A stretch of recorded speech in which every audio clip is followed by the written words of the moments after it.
Hello, John and Lynn. Hopefully you can hear me okay.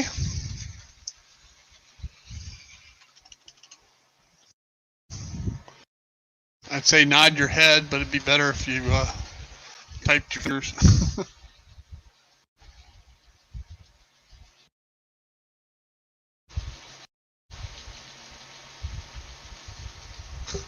Lynn, that was because you had to wait because you were on the wrong one. I screwed up setting up that week's live stream and thought I had deleted it, but you got on it apparently before it got deleted.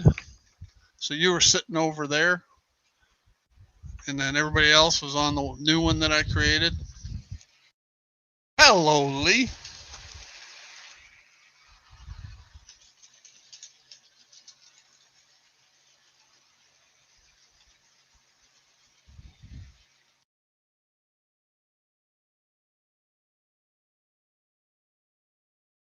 I fibbed about what? Is anybody hearing me? Oh, okay. John answered me. Yes. Thank you, John, for answering.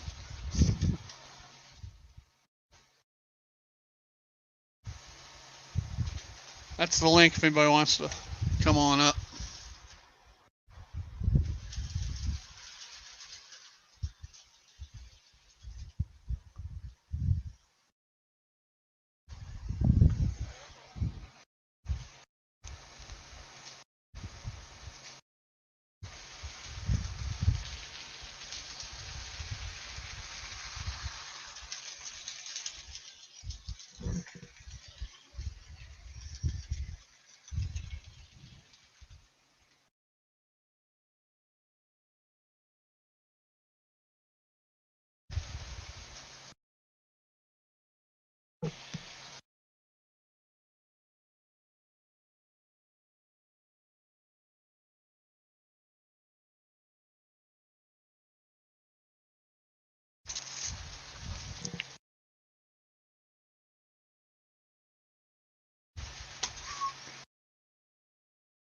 Good morning, Anthony. Mr. Open Dodge.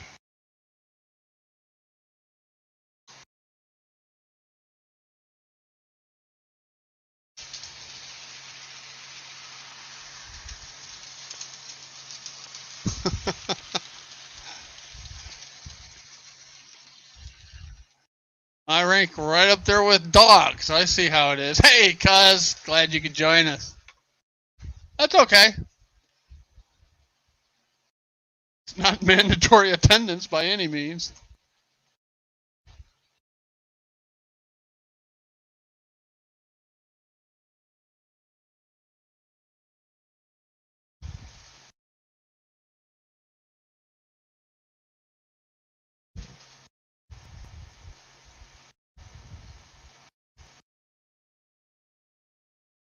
Yeah, it's not the camera I want.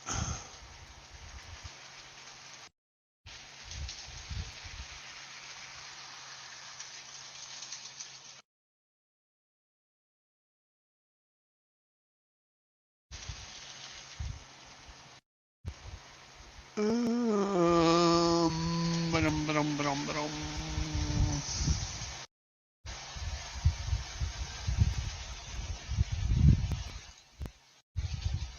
No, that ain't it.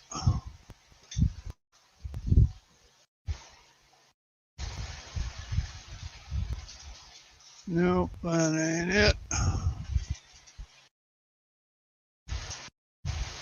Nope, that ain't it.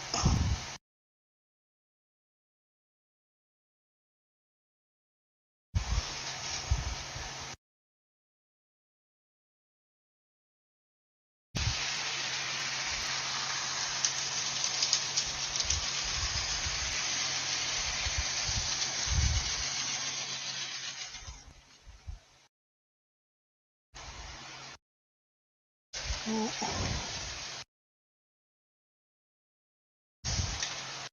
what I want. There we go.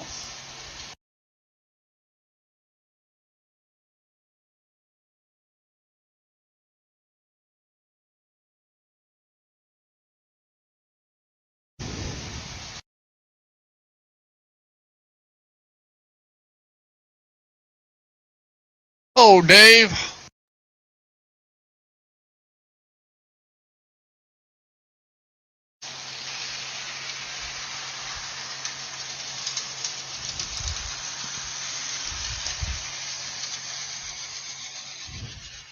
Right now, I got, if anybody followed my last tip of the day, which came out this morning, I mentioned that I, I utilize my Burlington SW switcher kind of as my test because it's one that's readily available. And, oh, there's Lee. Hello, Steve. Anyway, I mentioned that I was going to add a keep alive to that engine, and I did that. So now it's just kind of run around the inner loop. How are you doing, Steve? Wonderful, Lee. I've just put my video out, part 3 of Okay. part 3 of the pond. That's But cool. one more part of the pond, then the content is changing because the last bit of the pond is going to be a premiere, but it can't be released till after the 14th of February. Okay, why? It's another competition on War Scenics again. Okay. They're doing a competition on the War Scenics Facebook group, making tracks.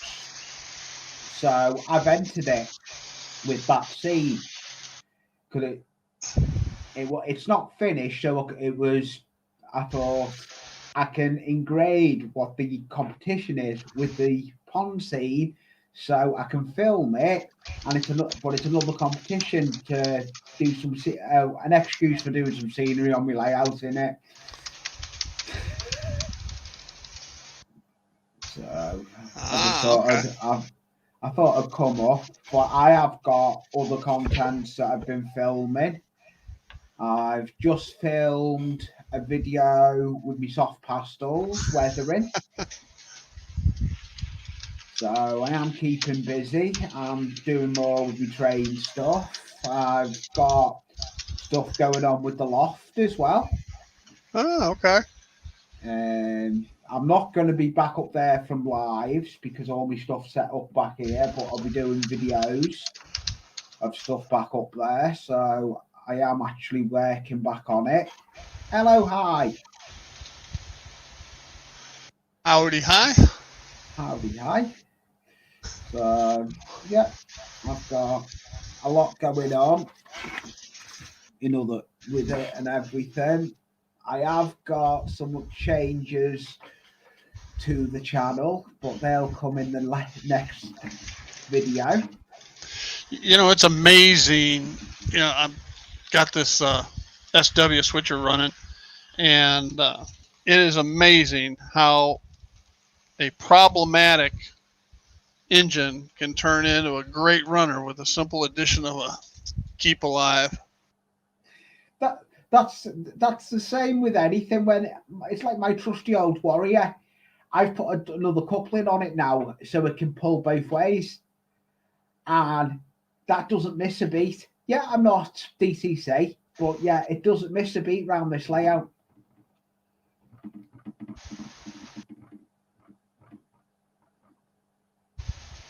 Your layout looks well now, Steve, though, I must admit. It's coming along. Coming along. I just finished up what hopefully is the last of my track work wiring. Oh, you know, I don't even go there with track work wiring. I've got to start the doing a load of droppers on the main layout in the loft. That is half of the problem. I'm not looking forward to it. I say the last of it, but I actually have a couple other little projects separate though. Yeah. Over at above Union Station in Chicago, I'm going to have Um, Oh, I'm getting wrong. I'll be back in a minute, Steve. all right, over above Chicago in Union Station, I'm going to have a trolley line going, and likewise on Aurora. So those are additions, though, that they weren't in my original track plan. I don't think we skipped it, Ethan. You said your name, and I've said hi to you a couple times. I even asked you how the weather was up in Lyle. If you go scroll back, you can see all that. Not skipping you, Ethan.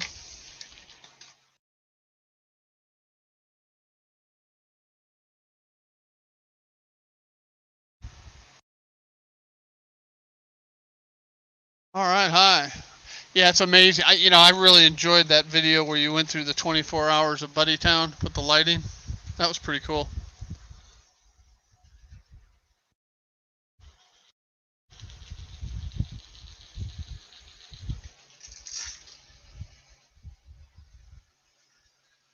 Your uncle, Ethan Armitage. Don't know what that means, Ethan.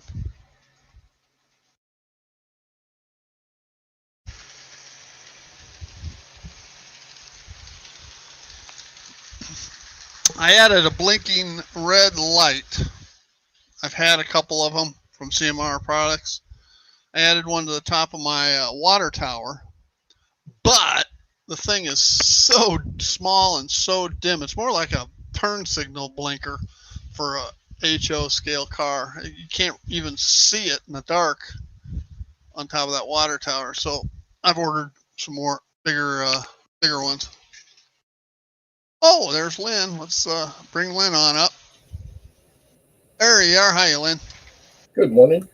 I How got are you doing? my cool kid kit on. I got my hat and I got my phony ear. These things don't really work. You trying to be like Steve? Yes, yeah. Gotta be like Steve. Yeah, I didn't mean you're in the same category as the dogs. I just mean that there's I know. I was only just two kidding. reasons that I'm up this early is that the dog wanted to go out and I knew you were going to be on, so I took the dog out and we did our thing. Well, I am hoping that the mailman and FedEx come during the stream so I can do a live unboxings. That'd be nice. But then I could be on the Heath plan and it might take an hour per box. So you never know. Did you check out the hat? Let me make you bigger. Hang on. Oh, okay. I thought it was big enough, but yeah. Put it back on. Yes, sir. Now I'm trying to see what it says. I can't read it. It's got a train on it, though. Yeah. Anyway, Model Citizens. Oh, is that from Heath? No, that is from the girl that did the video. The okay. video model with Michael Gross from Family Ties and Terminal. Yeah. He narrated it. Uh-huh.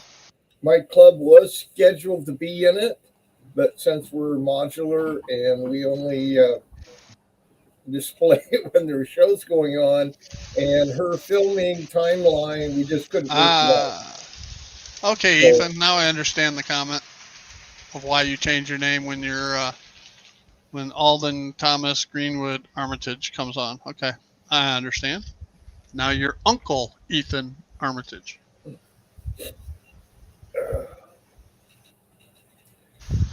Heath did a whole thing on Model Citizens a few weeks ago. It was about the time he was changing his time schedule around.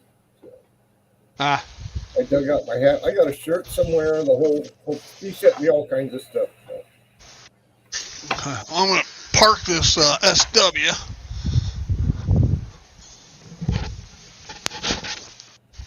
You can take me off the big screen anytime you feel like it.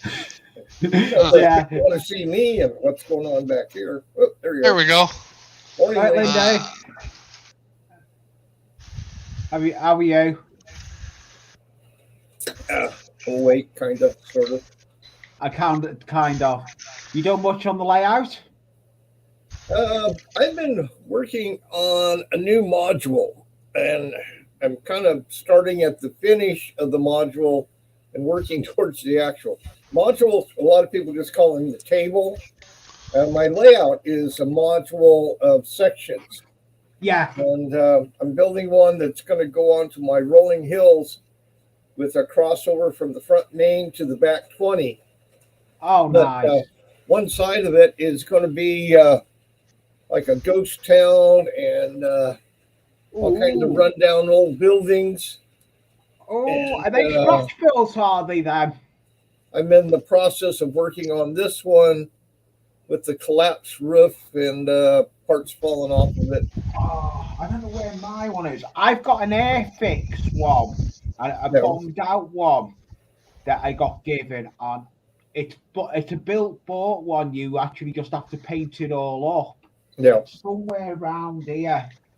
I know it is because I have it maybe under the other side of the layout. I have that many buildings lying round for it. It's crazy because I've got this layout and I've started back up in the loft as well. I'm not looking forward to that. Rewiring a 26-foot layout. I've got a load more droppers to put on it. I picked up a burned out building. It's a little bit on the European style, probably a Fowler at a swap meet years ago. Oh, but nice. On my rundown city modules, it's on the back lot towards the back. Yeah. Really. That the roof is all caved in and it's all blackened. The windows are all boarded up, and yeah, a couple of people pointed out that looks kind of European, and I go, yeah, well, it burned out too. So yeah. I like doing a lot of scratch builds. I've just finished actually. It's getting ready to weather. Yeah. I've just finished building a big long platform. Oh, okay. That's all built out of popsicle sticks and tongue compressors, the big wide ones. And it's just got to get weathered next off the little platform. It's for going on the industry area. That's got to get weathered. That'll be getting done on Sunday on my live stream. I was noticing Steve's shirt. I think he's worn it several times. I don't have a shirt, but I got stickers. It's my Friday uniform, man. Yes.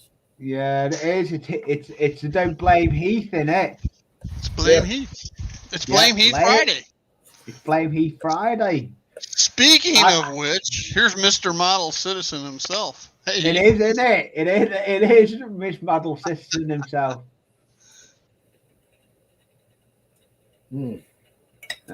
Steve, you were mentioning about waiting for FedEx and the mailman. I have a set of passenger cars. The one I've shared with you before, where I took all the Proto 1000 and 2000s and mixed them all up. The passenger cars are all horn hook. Ooh. And I'm getting, Heath is on here. Hey, good morning. And, wait, you think I lied? Well, I forget to look at chat. And you showed me last weekend that how many years I've been hanging out on this thing. Anyways, I enjoyed teaching the old dog a new trick. I really did. Yeah, kind of a new old it's all part of the fun, in it. But anyways, I ordered these almost 2 weeks ago out of a place in Texas, and they literally on the cars. I'm not gonna. I'll dig one down here. The horn hook literally just pulls out. It's got a spring that holds it in place. And the replacement ones, they're McHenry. I prefer Katie, but McHenry, they were priced right. They just snap in. Well, that's all good. You know it wasn't real cheap to get enough for 12 cars. You know what I call McHenry's? What's that? McCheapies. But I've been following them on the Postal Service, and they have been floating around 2 post office central stations in Texas for 1 week. And it says departing, and then it says arriving. Then it says departing and arriving. They were supposed to have been here last weekend. Yeah. Well, you saw my rant. Yes. So. Now, everybody's had problems, one way or another. And I mean, stuff gets misdirected. It happens. Yeah. If it's somebody set something on the wrong pallet, or even the mechanized sorters that read the barcodes. If you get a small package next to a large package, and the conveyor system doesn't space them out properly, because one's too light or one's too heavy, it'll misdirect stuff. And I've dealt with mechanized sorter beds and conveyor systems for 30 plus years, 40 years now, and there's even they make errors. They make less errors than humans do, but they make errors nonetheless. So. And we used to get mail delivered for a house that's almost a mile away, and occasionally they got our mail. And, we became fairly good friends. I go over, oh, you got mail for us, okay? And what do you have for me? But I's got a new 3D printer.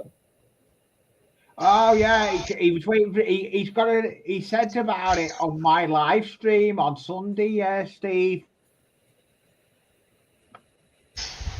Well, Ethan, the reason we blame Heath. Where do you think I got this shirt, Ethan? I got it from Heath's merchandise store, and it's just a joke that he participates in. He actually encourages it more than anything else. So that's why no matter what goes wrong, it's Heath's fault. So we blame Heath.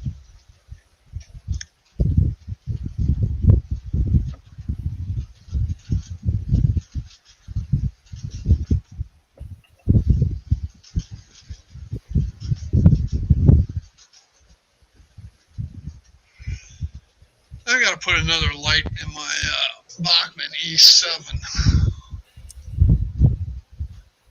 I would assume there's another light, an FX spot for it. Hey, Jason, you still on? If you're still on, let me know. An Econami, drop-in Econami board that's in these E7s soundtracks. Is there a way to wire in another headlight? I assume there is. Can we let what go, Ethan? If no, we're not going to let blame Heath go. That's here to stay. Just like Rick Bailey's a tree. Yeah, Rick Bailey's always going to be a tree. Yeah, Dave, isn't that cool? I mean, I've been following H&H since, gosh, way back, and he does some really cool stuff. I only got introduced to High through Steve recently, and I do like some of the stuff he's doing on the player. Hello, Gus. Hey, Gus. Lunatic from Arno said, "Oh no."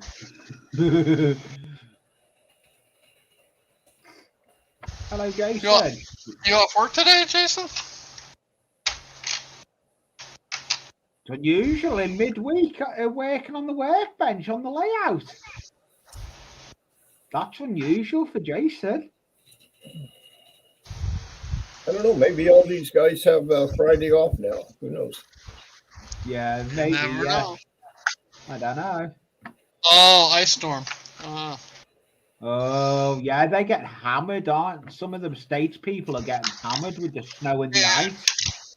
Yeah. Our 2 days of winter are over. We had one day, literally one. That was well over 30 days ago. It rained like cats and dogs, and then that was it. It was all gone. We had 2 days below 40. That's what I consider winter. Yeah, I saw they are nice to them, Ethan. I saw the news thing, Steve, about warning about iguanas falling out of trees. You know, oh yeah, I heard about that. People think that that's made up. That is absolutely true. But now that said, we're talking about down Miami, the Keys, the Everglades, and that area. Right? We don't have. I've never seen an iguana in Tampa Bay. We have lizards, geckos, galore, but I've never seen a iguana.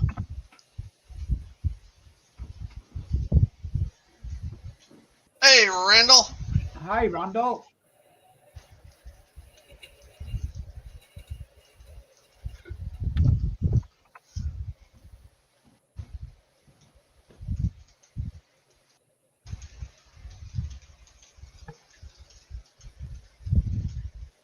So anyway, Jason, when you're done with your bench work, all right, you need to look up the Economy E7 board and tell me how to put another headlight in so I can put it as a Mars light. I know how to program it as a Mars light. I just need to know where to wire it in at. And I'm sure I could probably figure it out if I took it apart. I'm too lazy. I haven't even taken it apart.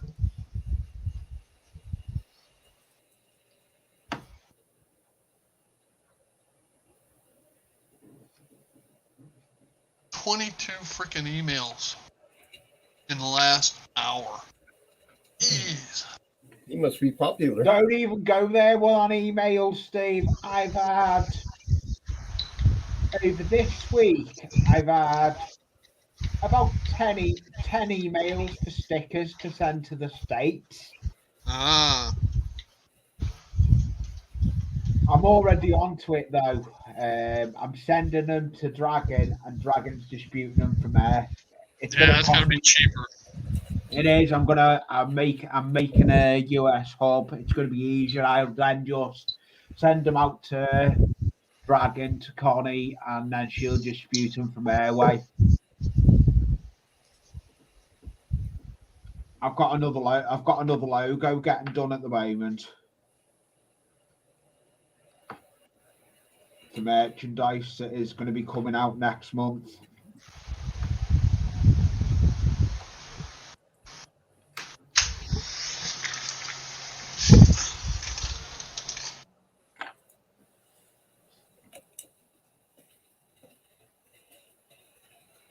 Man, that's got to be fiddly, Dave. Oh yeah. I can't hardly see it, and I got big fat fingers. I can't hardly do HO, let alone. I've got sausage fingers, as I say, for the modelling, and sausage fingers and engage. I don't think are a good idea. Anyone that does engage, I know what Dave's done, and it's interesting to see the people. Look at Nishi. So if I wire it to the F3, Jason, do I still need a resistor?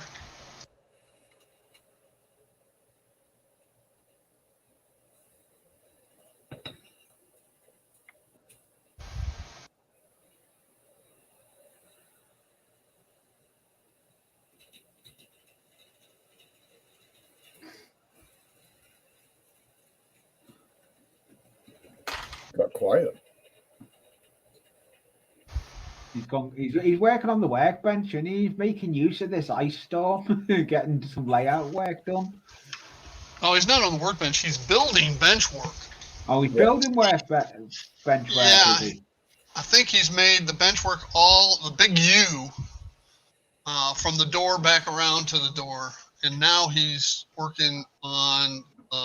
Last I saw, he put up the wall that comes Yeah, like that's the last front of I've the seen. doorway, and then eventually That's the last. That's the last I've peninsula. seen of him putting that wall up. I've seen him putting the wall up. That was interesting. I was working on the layout when I put it. I turned.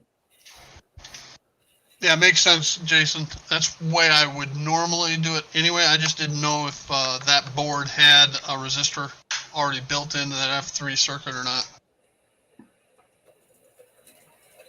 That's anytime I put a LED in, I always use a resistor.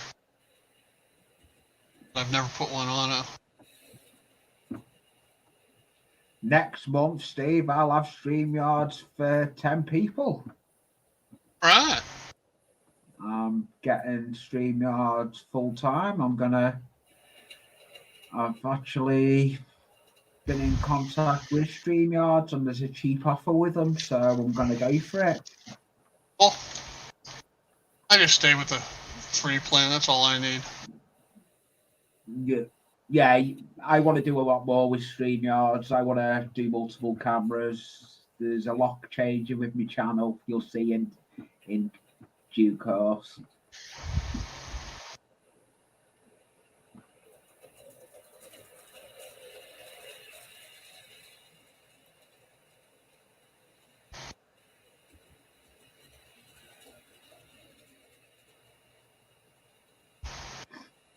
You know, Dave, I got to see if I'm even. I need to see if I'm subscribed to you, Dave.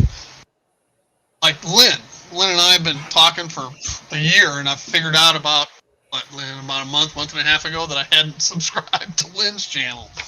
So. Oh, I've been subscribed to Lynn for I've lost count how long. I think I'm subscribed to Dave. I need to check. Is there a way to see who is subscribed or no? Yeah, you can go in.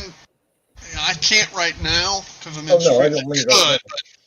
But just go in to your dashboard and look up subscriptions and scroll down through it.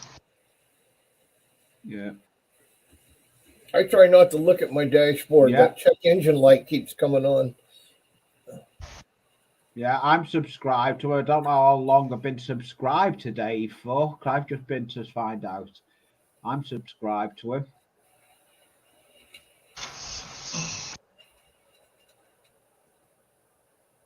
We had our club meeting. Dave, that's not a problem in HO. We had our club meeting last night, and although we haven't received the official notice, sounds like we are definitely going to be in the great train show in what a little town called Victorville. Victorville, I know it. Okay. Now they had to move it out of LA County because of the showstopper. Yeah.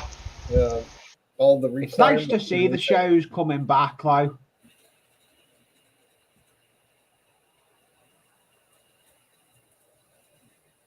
Yeah, they had a big one that was supposed to be going on, I think, this weekend in Costa Mesa, Orange County. And they shut that one completely down, just closed it. Yeah, I used to go to Costa Mesa for toy shows. Okay. Ooh. And then, let's see, I go to San Diego for koi shows, Gardenia, and there used to be one in Fullerton. But it's not. They don't have that one anymore. I've started working with Plaster of Paris as well now, Steve. Oh yeah, doing what? Scenery. Okay. You'll see in the latest videos after part 4 comes out of the pond, you'll see after that you'll see more things. I'm going into more detailed on my layout on this layout. More depth. I'm gonna change cameras since I'm no longer. I'll come back to this one. There we go. Your roundhouse looks well. I like the roundhouse. Yeah. when I'm not sitting right in front of it. Yeah, it does look well, that roundhouse. I've got big ideas on the loft layout. There's a lot changing. I'm playing around with the industry area. I don't know. I've got some ideas. I may be doing another rip out on it. It's not definite, but I don't know. I've been joking that the drop down section here with all that white snow, that's just bare plastered, and so I need to get that painted. Yeah. Why don't you just go like are you going to go grass with it or something? Oh yeah. I always put a brown. The way I do my scenery is, if it's a road, I go with a certain shade of gray. Yeah. And I'll come back and weather it. And then, but for the ground, I always paint brown. Okay? That way. Yeah, I do that. If you miss some grass in some areas, it just looks like dirt, like alongside a road or alongside the tracks or something like that. So that's why I paint everything brown. Yeah, I go if I'm doing ground cover, it's between brown and green. Now that backboard over on the left of that picture, yeah, that's going to be cornfields, and I'm going to try some. My original cornfield is a photo backdrop, but I'm going to try on those sections to do some painting and see. That'll be interesting to see. Well, I think if I just take two. That base screen's already there, and it looks bright in that picture. It's not that bright. But if I take two different colors of green, like a lighter green and a darker green, and then kind of dry brush it, and then come over the top and just do a little bit of dry brushed harvest type gold for the tassels. In theory, it might look acceptable. Yeah, if not, then I put a photo back. If not, then I put a photo backdrop on it. So. Yeah, you can try that first, and then see. I can't do any worse than my. I can't do any worse than my sky and clouds. That's for sure. Yeah, that's true. I'm the same. I'm looking forward to this scenery I'm doing around the pond. I'm going more depth into scenery. Since I've seen the way your layout is, Steve, I thought I can do better with my scenery. I know what I done well on my farm, but I'm sure I can do better with my scenery if I take time.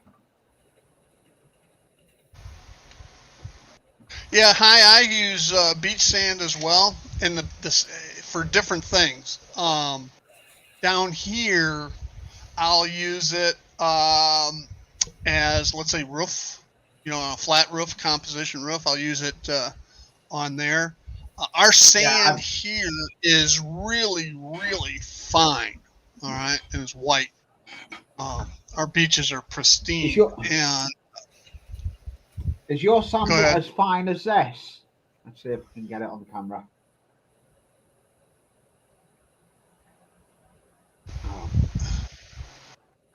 Like that? I can't see. Yeah, it's almost like a powder.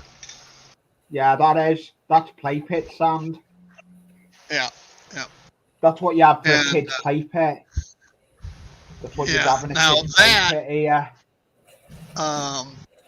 I always take anything organic that I use, such as sand, any weeds or twigs that I use for armatures of trees, any of that stuff. I bake it, all right, at 250 degrees for an hour. Yeah. Kill off any bug larvae that may be in it. Yeah. All right, hi. We'll see you later. See you later, hi. See you around the streams.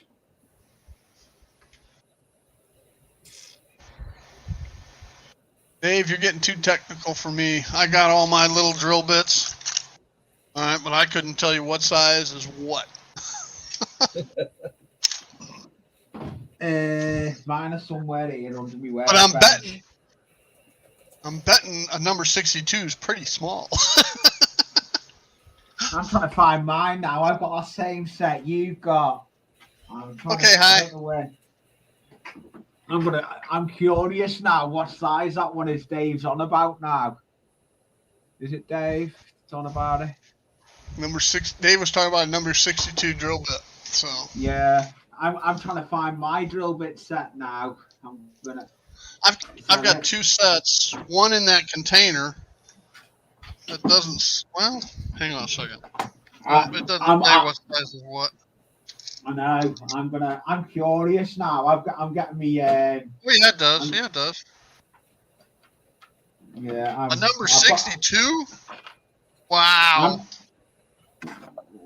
That is like a 30 gauge wire or smaller. Yeah, I've just seen that now myself. Holy crap! Yeah. Oh God, I'd break that. Dave, I'd break that in less than a second. I would when I just seen it then. Jason, I wouldn't be able to see a 78, 79, or 80, let alone use it. I get these at Harbor Freight. Those are. Hang on a second. Let me make you big. Oh. Yeah, but those are big compared to a 60. No, you're seeing the whole thing. You can barely see the. I got to get over here where it's dark or something. This thing is like a hypodermic needle or smaller. Yeah. I mean, the tip of it is here.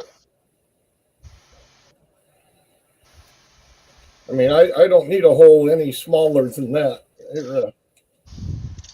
But what's nice is they have these little rubber pieces on here. So you can actually drill by just twisting them, or you can put them in a chuck. Okay, so my little measurements on here don't go by number such and such. It just has like, what I thought was a 62 was a 0.6, whatever that means, 0.6 millimeter. All right, and mine goes down as low as a 0.3, which I can't hardly see, literally. These are. I don't need anything smaller than that. That is just. I mean, I wish when I had to give blood, they would use something that small. Well, Dave, that ain't happening. Not by me, anyway.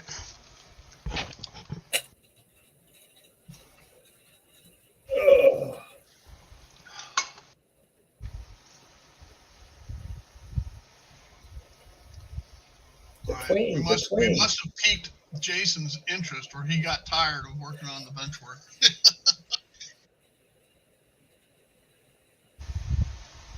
You were talking about sand over there. My wife used to be a teacher, and one of her last positions was kindergarten. And so she gave me these bags of sand, which, okay, I'll find a use for them. So I tried using it for like roads and things like that. Playground sand is sterilized, and I don't know what else they do to it. I had a devil of a time trying to get it to glue down. It just would not glue. I poured all kinds of glue on it and come back a couple of days and rub it, and it would just come apart. Was that play pit sand? Was that? Yeah. Yeah, I've had the same. That sand I showed you before, that one, is play. I'm freezing for some unknown reason. Getting frustrated. Why are you getting frustrated, Jason? My camera's freezing. I think, Steve, you were talking about having to bake everything, all your organic things. Yep. That the moisture has something to do with it. We have a lot of days during the summer where we have single-digit moisture. I mean, if we get like 7% humidity, we think it's a humid day. Yeah, we don't have that problem here. Yeah. Well, we don't have the humidity problem here. It's literally everything is dried out. So this parts of this back here are going on over 10 years old, and there is a lot of real dirt and real trees and stuff like that. And I've never seen anything moving, not yet, anyways. Well, if you're freezing, Lee, put a jacket on. Yeah.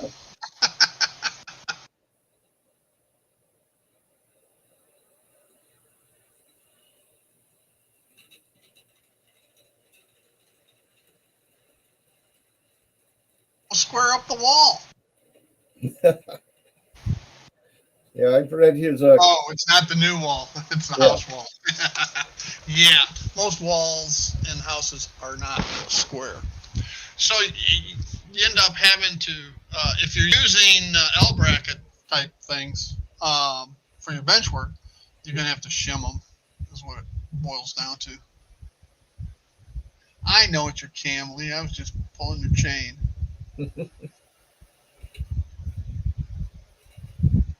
You were talking, or people in chat are talking about the room not being square. This room that I'm in would be the third stall of a 3-stall garage. So the floor tilts a little bit. Yep, so does Jason's.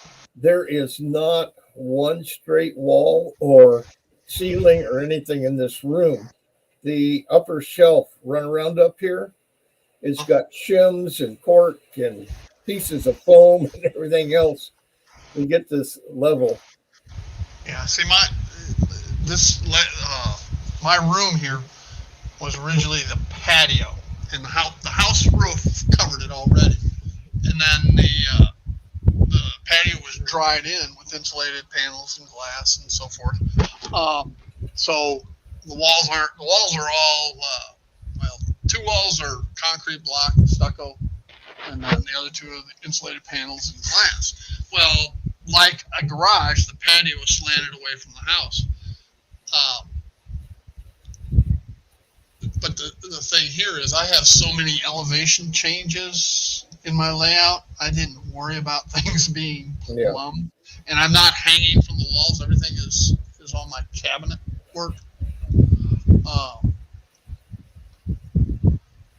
Which, now that it's all stained and I got knobs on everything, looks pretty cool.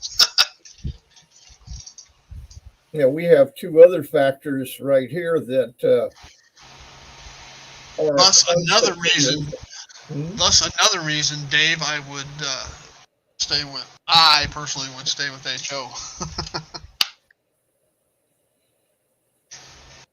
We have 2 other things that keep affecting the structure and level because of Air Force Base and all of the military installations out here, mostly aeronautics. Just yesterday, we had a couple of really good sonic booms, enough to rattle the windows, and I could see stuff on the walls moving. And so, then, Anthony, now that you've converted the number 62 bits between 132nd and 364th, you want to do the conversion to metric for me? I wouldn't go there. Yeah. You don't have to. I know how to do it. I'm just kidding. The third issue, which fortunately isn't too often, is earthquakes. Yeah. I've had stuff fall off the wall and crash and move and everything else in here. Those are always fun.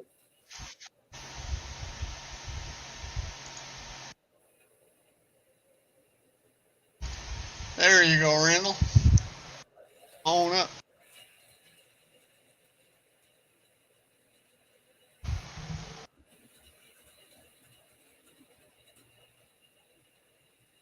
Back in my engineering days, I could do all these conversions live because, of course, it was way before computers, or at least PCs, and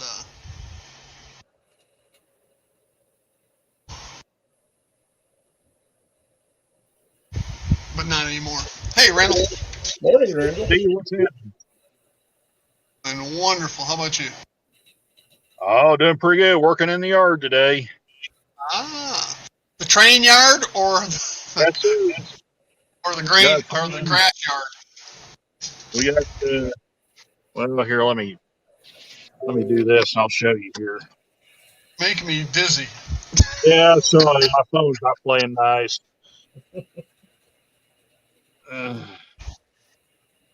Let me change my camera here. Done. Will it show anything? Okay, get out of that. Okay. I'll step back here and I'll show you here. Oh. How come it won't let me make Randall big? Let me make.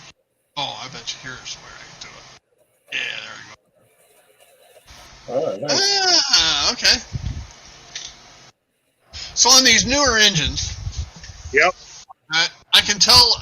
And I can tell there's another set I can tell the SDs. way off down there. I can tell the SDs from the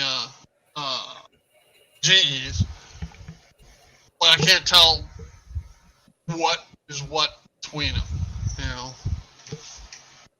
I can go through and spot the differences in the different GPs and the different 60, 70 era SDs, but not this newer stuff.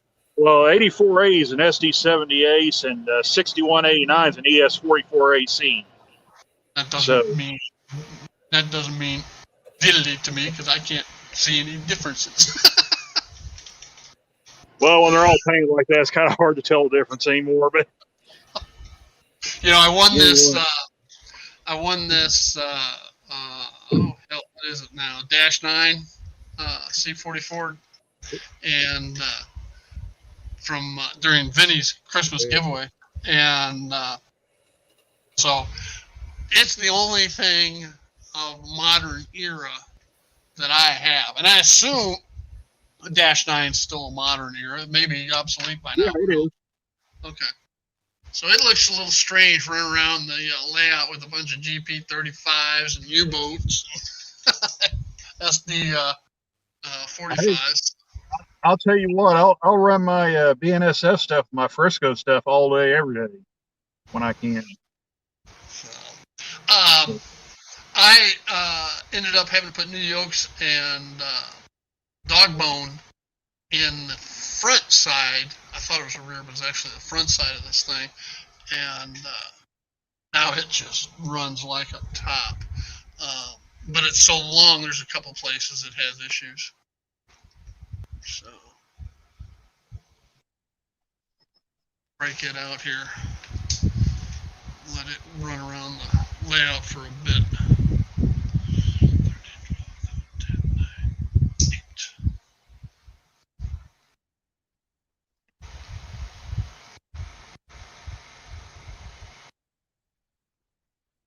At least I think I will.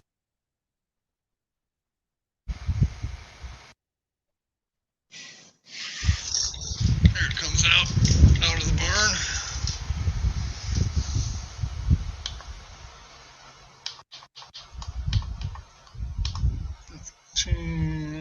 Head.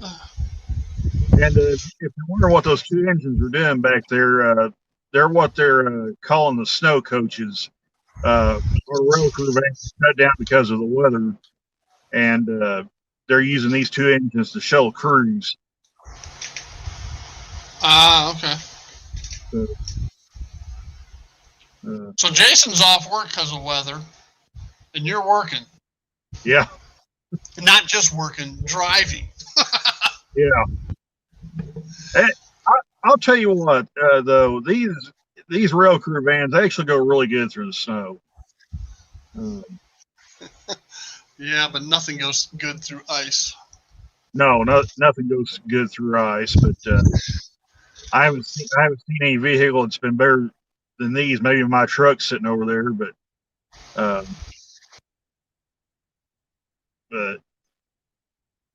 they're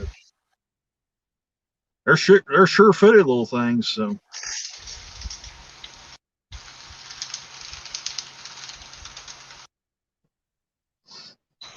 I guess I could take you off of. Yeah, you can do that.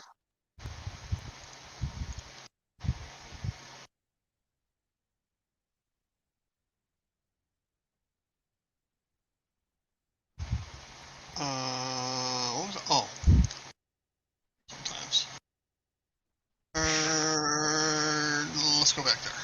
There we go. Did we lose everybody else? What happened to Lynn? Oh, he's got to take care of something. Okay.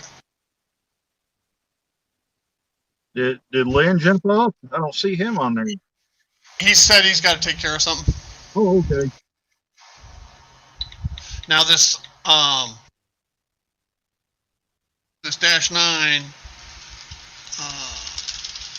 Vinny supplied a 2-function decoder with it, Bachman decoder. So at least it's DCC, but there's no sound to it.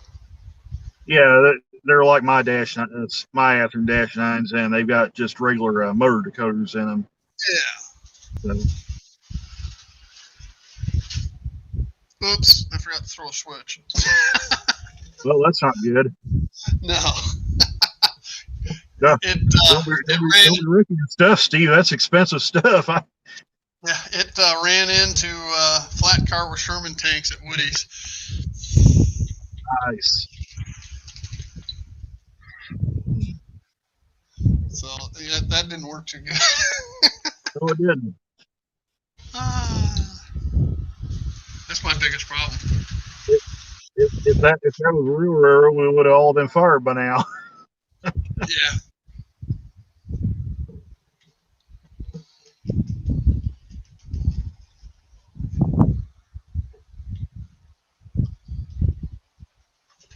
All right.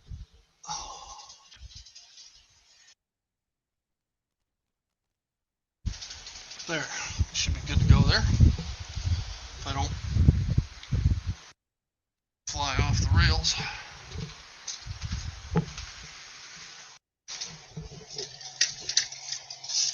And of course, this motor decoder does not allow you to adjust the speed steps.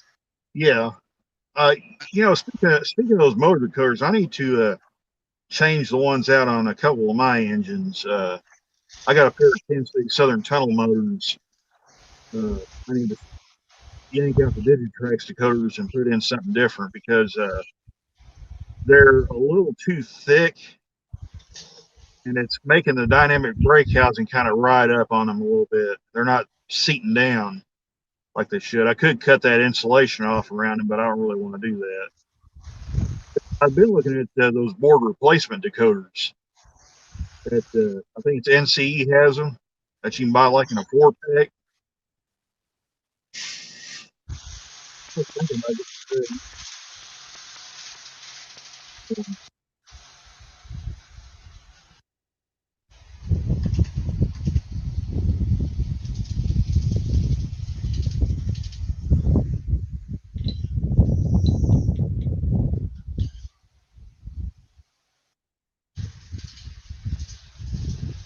Try to run this thing in reverse, see if it does it. Oh, it does.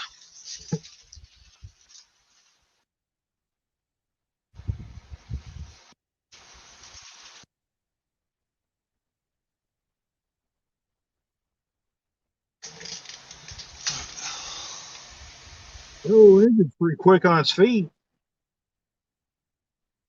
Yeah, it's I only have it at 26. Normally, I limit all my engines down to 70 scale miles per hour. Yeah.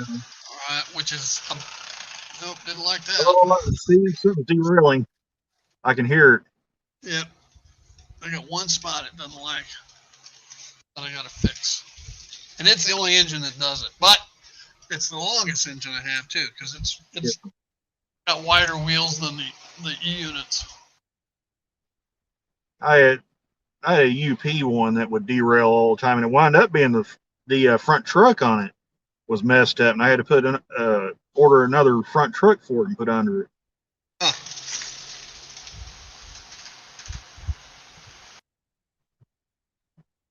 Normally, if it's something like that, it can be for an engine anyway. It's just gauging the wheels.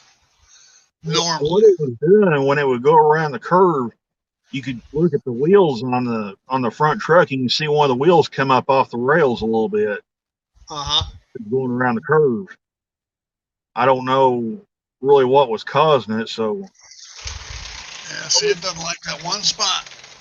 Yeah, at the time I wasn't real mechanically sound on rebuilding locomotives yet, and I just went and ordered a whole new truck for it and stuck under it, and then just took the original side frames off and put on the new truck. I want to find. I'm watching on eBay a new shell for it. Because Southern Pacific is one of the few railroads that did not go into Chicago.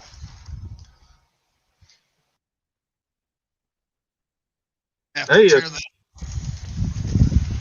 I was looking on Train World, and I noticed they had those legendary liveries ES44s on sale for right around $213 or something like that. That's about $40 off what they were. I'm waiting for the mailman today and FedEx, because I got a couple special packages coming in, but I don't want to ruin the mail call. So I get you. I got some stuff that's coming in too. Of course, with all this weather going on, it may be delayed now, but with all the ice and snow that we had, but I had bought a BLI version of what is coming, Zitniks, okay. And it was new old stock, and it just did not like my track work at all. Yeah. There it went again. I'm gonna have to retire this guy for today. And anyway, so I returned it and picked up a Bowser U25, and that thing, I love it. I mean, it's got great sound, and Bowser has really good stuff. I got one of their Alco C628s in the D&H scheme, and that thing is really, really nice. And anyway, it's a great puller, and great sound. It likes my track work, which not all locos do. So far, the best luck I've had, just straight through with locomotives was Atlas, Scale Trains, and Bowser. I've had good luck with those three brands that really just do just about everything right with me. I've had good luck with the Protos 2000s, both by Lifelike and the Walters. Yeah, Pro 2000 is good too. So I have no complaints about any of those.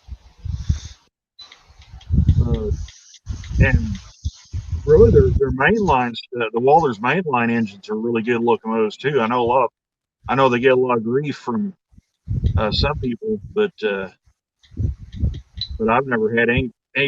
Well, I take that back. The only one I had trouble with was that SD78 that I bought a couple of years back. That had a fried decoder. I guess the decoder fried in or something happened to the driveline. and I had to send it back, and they had to put a whole new deal in it. You know, I got a 280 consolidated BLI. Great detail, good sound, but it just would not run right. And it went through the original decoder plus another decoder, and finally BLI put a new series board in there. Okay, put an H series board. Well, the D series it had before that, you could not put a keep alive or stay pack, power pack, I think they call it. You couldn't put a power pack on. But the new H board had a socket for it. So when it came back, I went ahead and put a power pack on it. And I mean, it's been wonderful ever since. That solved my problems with that. Okay. I know the club vice president up here, or the vice president of the club I'm in up here at West Plains, he has a BLI Challenger, and I guess he's had issues with it after he got it and had to have some work done on it. Which honestly is really unfortunate. BLI makes great looking locomotives, but it just seems like their electronics just aren't up to snuff for something. And their sound decoders, I'll say this for their sound decoders, their steam is okay, at least from what I've heard of them, but their diesel coders they're horrific. I mean, they're bad. Well, here's the thing about the steam, like my 280, I wouldn't know if it's accurate or not. I wouldn't either, but I'm just saying, like from just hearing them, they do sound pretty good. But the diesel decoders are just horrendous. They don't sound anything like the prototypes, and you know, for what they charge for them. Yeah, they want an arm and a leg for them, that's for sure. Yeah. That GP20 they got out is a really nice looking engine, but it sounds like a friggin' jet airplane when they fire it up. Well, my soundtracks, most of my decoders are soundtracks, all right? And they have terrible sound files to them. But the thing is, you can use the sound loader and put more accurate sound files into them. So that's what I've done on most of mine. I can't say that I've had very many problems with the soundtracks decoders. I haven't had any problems. They're just not. They don't sound very well. Well, I guess what I meant was the ones I've had, they sounded pretty good, but that's just me. So. Speaking of BLI, now I've heard of people melting down their BLI steamers from the smoke generators. Oh wow, I never have heard that one. Oh yeah, there's been a lot of talk on the internet about it. So, at least they come with a switch underneath. Yeah. You can turn it off so that you can't even inadvertently hit the button on the decoder, which is what the hell is it? It's like F7 or something like that.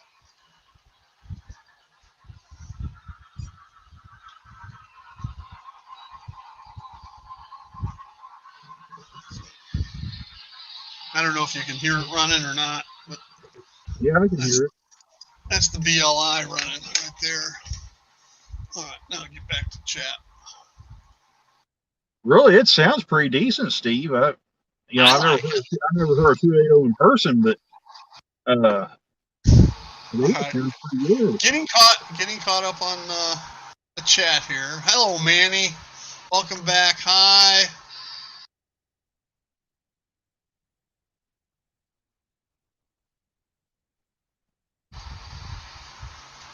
Well, somebody's trying to find this Steve Carroll. I did not know that. I know they shared the Santa Fe, the rocket, whatever. Revenue shared on that, Jason. I didn't know that they ultimately went into Chicago. That had to be after my time frame. Oh, Manny.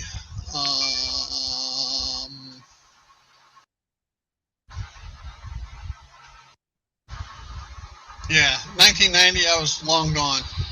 I'd been to Texas for 8 years and then I moved to Oklahoma by that point in time. So, as far as my layout goes, Jason, no, they would not have been on it. Let's see. Dave says BLI is not cost effective. I would tend to agree with you on that one, Dave. No, I didn't say Soundtracks doesn't sound very well.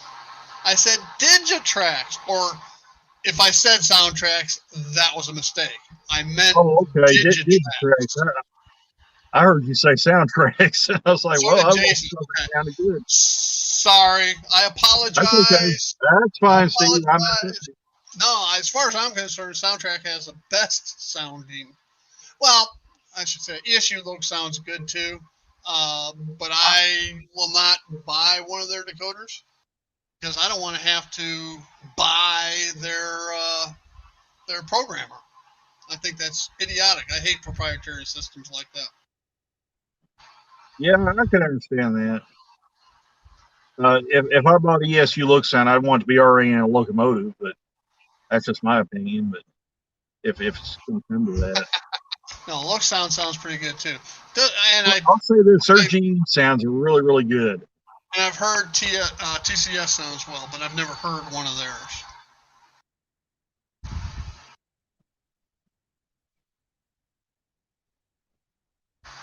I don't know if you can on. There's got to be a way to do it, Jason, because Soundtracks is doing it. They take the same decoder and load different files on them. Yeah. So now it may not be something the end consumer can do, but. What I like about Soundtracks is you can get like an EMD decoder. Oh, help me! And it'll have like 4 different prime mover sounds on it. I think that's really cool. Hello, Derek. Welcome.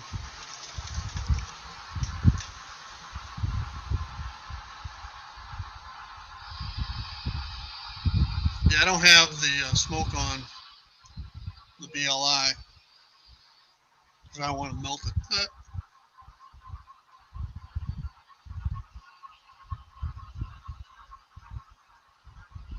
And what's unusual about it, after a while of running like this, it'll automatically go into mute. So if you hit the mute button again, then the sound comes back on. Okay. Whether it's supposed to do that or not, I don't know, but it's fine. Every time I run this thing, I start humming to myself the Petticoat Junction song, which is way before your time, Randall. Yeah, I've heard of that show, but I never watched this. So. That's kind of getting in my dad's territory right there. So. Yeah. How old are you? 30. Well, almost 38. So. Yeah, you're young enough to be a son.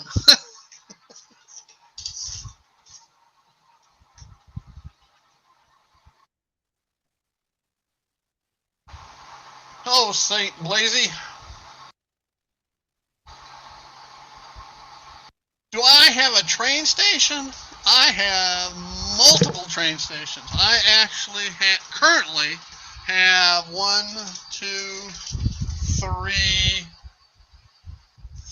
that you can tell are train stations, and 3 more to go. Right. Let me walk through where they are. Right here's one.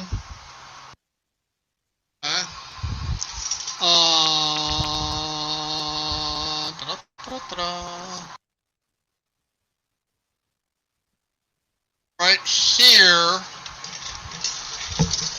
down below, on this side.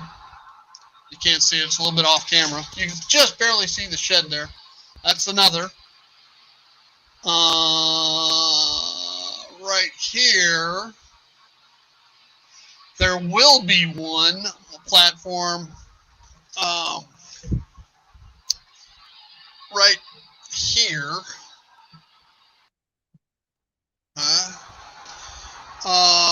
Van Buren Street, I don't have any cameras on, so you can't see it. Then, let me find, right here. Then over here,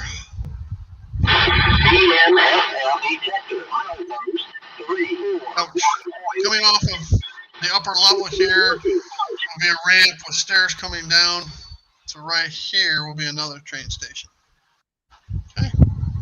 So yeah, I've got train stations, and they're not all done. With as many passenger trains, especially the commuter train that I have, you gotta have train stations.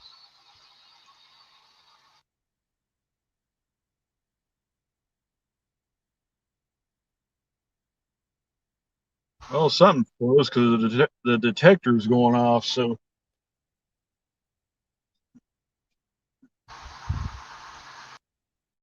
Now, are you waiting to pick people up to take them somewhere? well, what I do is the yard van. I basically go make runs to the hotel and pick up crews and bring them back here to the depot. Oh, okay. If they come off the train, I take them to the hotel. That's usually southbounders, though. I don't hardly ever. Well, I don't take crews off northbound trains because they're fair crews.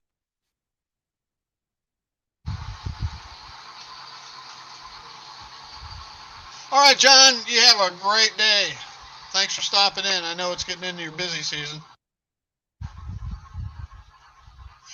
I probably will add sound to what I call Union Station, which is eventually the focal point of the layout, which I don't have any cameras on at this point. But yeah, I'll have a sound card with multiple options of arriving and departing trains and that type of thing. But that's way down the road.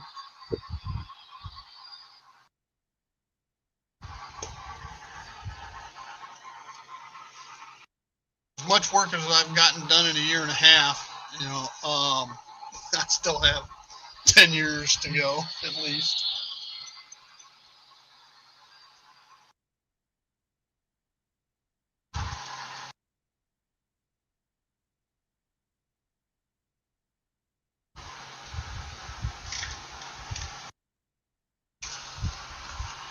I'll blow that horn so you can get a feel for it. I mean, whistle.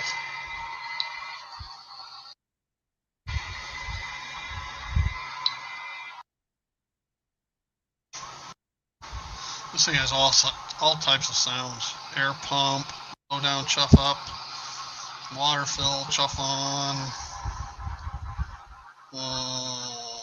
shut down, start up, of course, shovel coal, water injectors, brake set release, squeal, horn for grade crossing.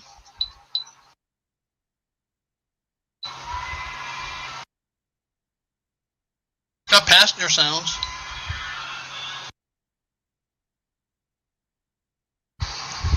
Said something all aboard.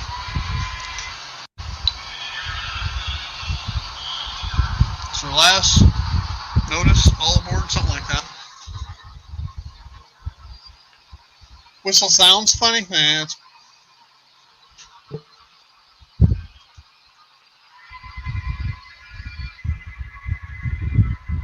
sounds good to me, but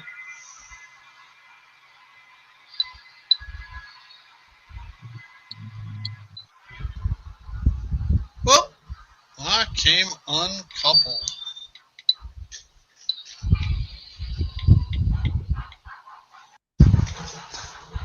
What kind of steamer is that, Steve?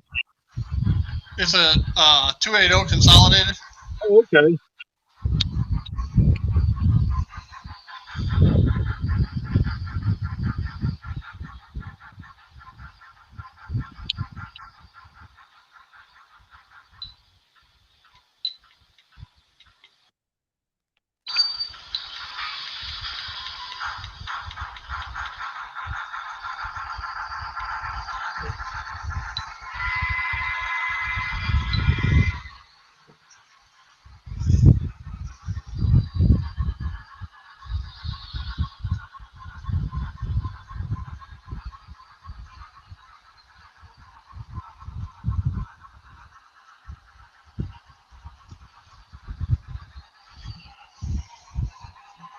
And I've got a 210 too, but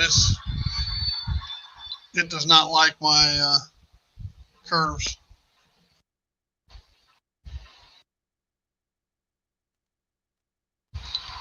So that one's my shelf queen, or take to like a club layout or something. Well, they're going to hire a vehicle.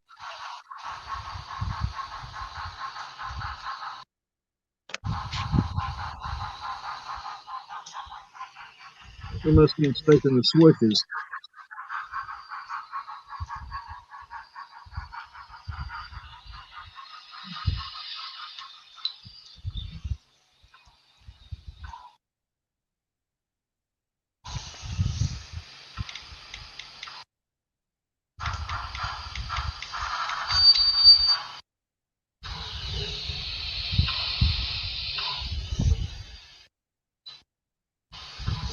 It's funny, I can shut the power off to the siding that it's on, but it's got the go pack in it.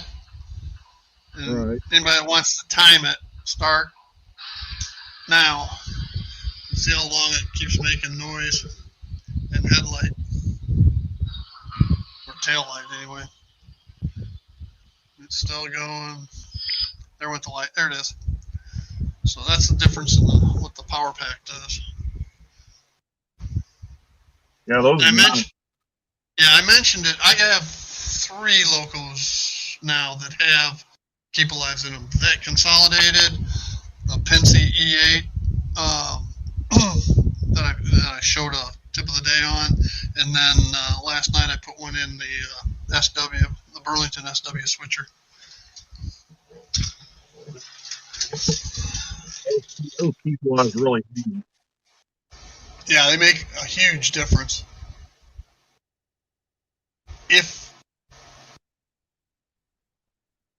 Oh, thanks, Derek. Actually, that's not the yard throat, though. That's a staging throat. The camera is actually sitting on the decking above the staging yard. The actual yard is the lower left picture that you probably can't see because of my name, and I don't know how to do away with that. Randall, we lost your picture, by the way.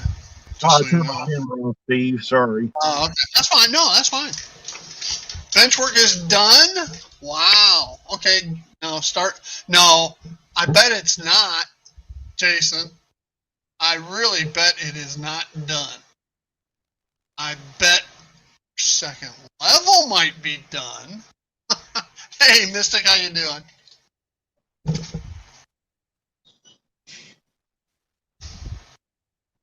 You have a whole nother, I think you started on your second level. You have a whole nother level in a helix yet to do.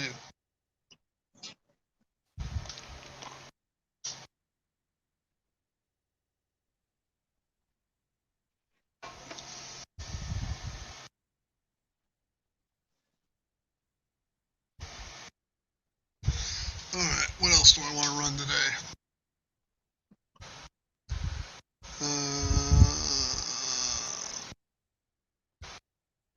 Capital Limited. Actually, I'll bring that Bowser U25 out.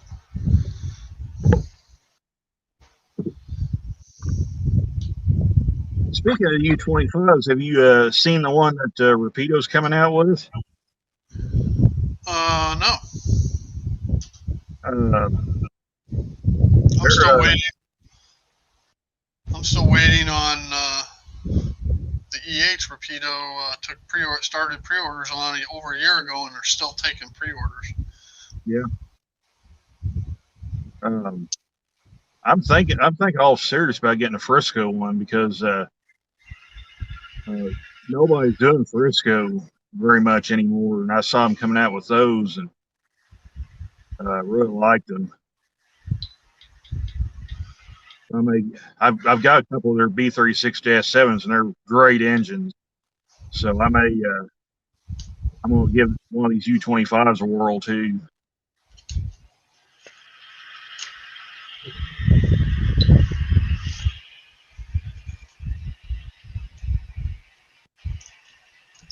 One of my biggest regrets was I used a different ballast here at the roundhouse than the rest of the layout. And it's a much coarser one, and I have nothing but problems with track where it's at. I mean, I should have known better. It looks like boulders.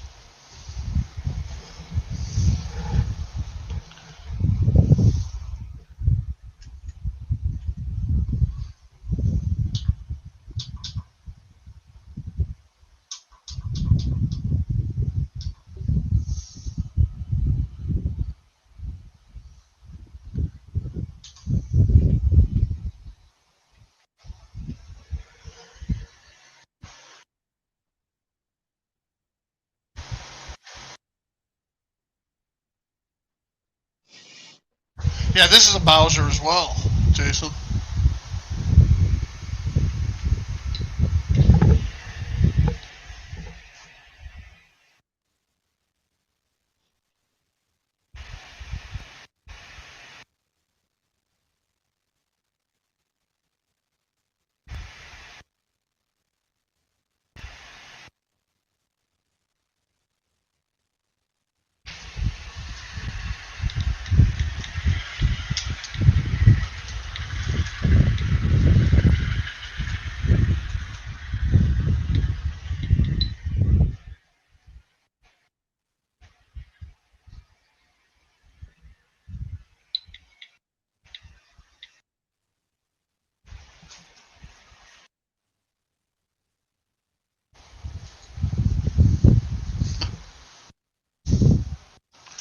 That was uncalled for.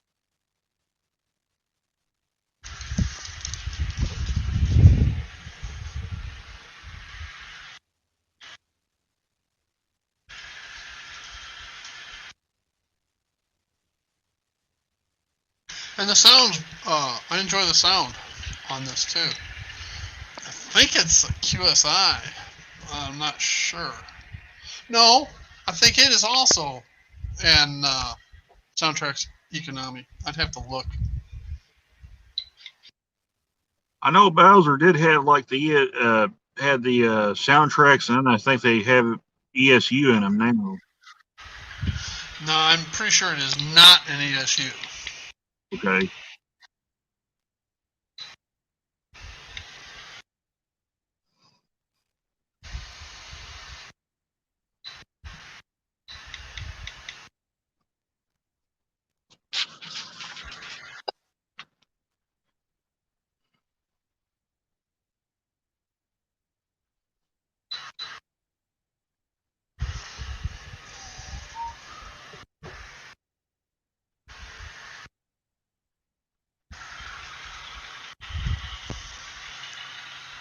I learned something new this morning from Larry Puckett,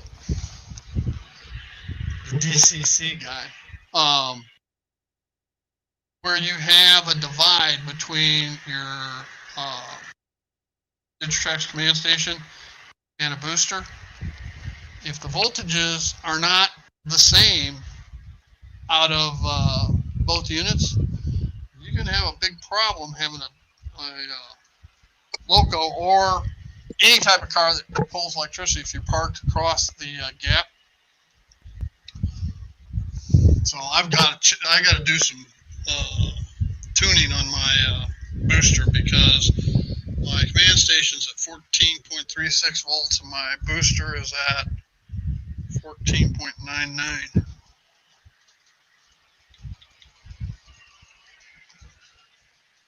Oh, cool, Jason.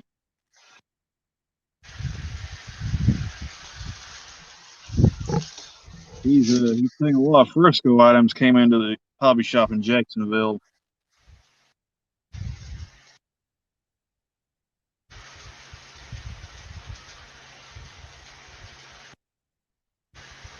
Ah.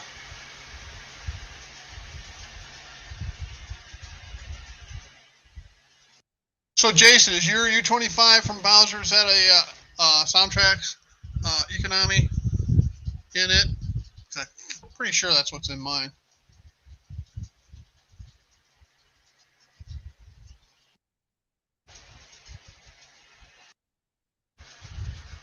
Hello, Mrs. Sister Donna Cantor.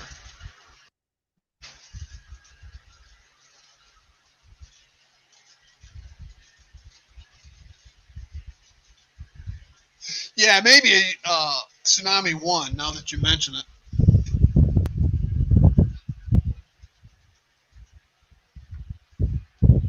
But it did allow me to program it, so I'm thinking it is not ESU.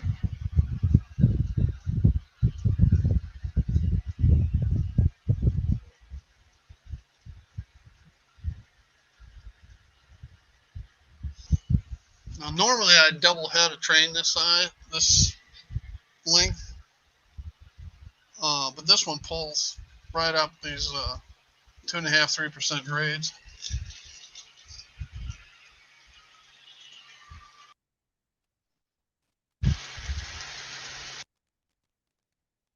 Well,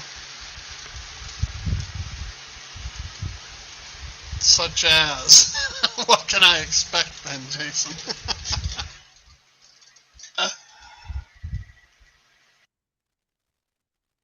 I don't have any Tsunami 2s. I've got 2 E units, CB&Q E units. I don't have decoders in yet. And if I quit buying other stuff, You're missing out on the Tsunami 2, Steve. Those things are awesome. Yeah, I know. I want to put them in my 2 E8s that I don't have decoders in yet. Because I have the ES44 AC and the SD70 ACU, and boy, they sound good. Boy, they are loud. Especially the prime mover sounds. They're just absolutely deafening. Which can be problematic. Well, not you can turn them down. I'd rather have one that's too loud that I can turn down than ones that aren't loud enough. But a lot of that has to do with the speaker too, doesn't it? Yeah, I'd say it does. You know, I like on most of my E units, I put double speakers in them. The one that comes with the Soundtracks decoder and a sugar cube, and then upgrade the sound files, and they sound pretty good.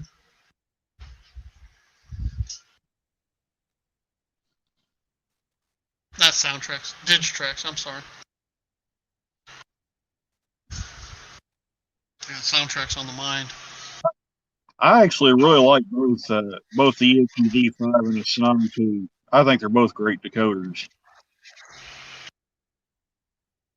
I've heard nothing but good things about ESU. The only problem is, again, I'm not buying a programmer for their particular decoder. It's against my principles. Yeah, well, I have no way to program a decoder. Put sounds in one, buying a blank one. That pretty much forces me to have, if I want ESU look sound, I'd have to buy a locomotive that has it in it already. So that 2-watt amplifier makes a big difference.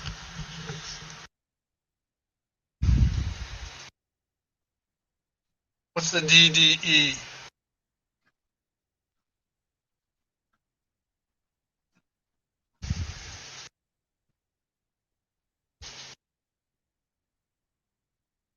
Is that where it's it's reading the load and notching up automatically?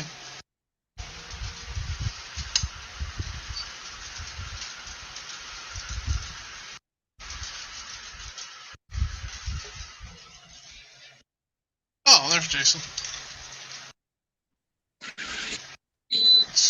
There you go. Now you can answer. Okay, what was the question? The DDE, is that where it notches up automatically as it pulls more amps? Yes and no. So Soundtracks, and I'm sorry, my voice is kind of out right now. So Soundtracks has it set to where once you hit certain, speed steps, it'll auto notch. Huh? But if you enable the DDE or digital dynamic exhaust, this is something that ESU does not have. Then it will notch up and notch down based on the amp stall of the motor. Right. For me, what I do is I disable the auto notching on speed steps. I completely disable that at all. And I enable DDE, so literally the notching sounds of my prime mover is based on what the locomotive is doing, not how fast it's going. Oh, cool. Now, you can't do that with Tsunami once, so you got to have a Tsunami 2 to do that. Economies don't do it either. Yeah, the Bowser here, which I think you're right, is a Tsunami 1. It will, if there's no, if it's not moving, right, if it's in 0 speed step, I don't hear any sound from it. Yeah. As soon as you hit notch 1, then you hear the prime mover. There's no like idling, unless I don't have it set up right. So let's say that I've got like my Alco RS1, my Rock Island unit, that I've got it fully programmed. I've got momentum on it as well. Let's say that I've got pulling 30 cards. Did you read Mystic's comment? No, I can't see the comments because I'm on my phone. Well, Jason, he said he doesn't have enough cat hair to complete the beard on his Train Freak voodoo doll. Well, I think he's been using that voodoo doll because he's done something to my voice. I'll tell you that. So, John, I don't know what I did to you, man, but you need to stop that crap. If you don't do it to anybody, do it to Heath.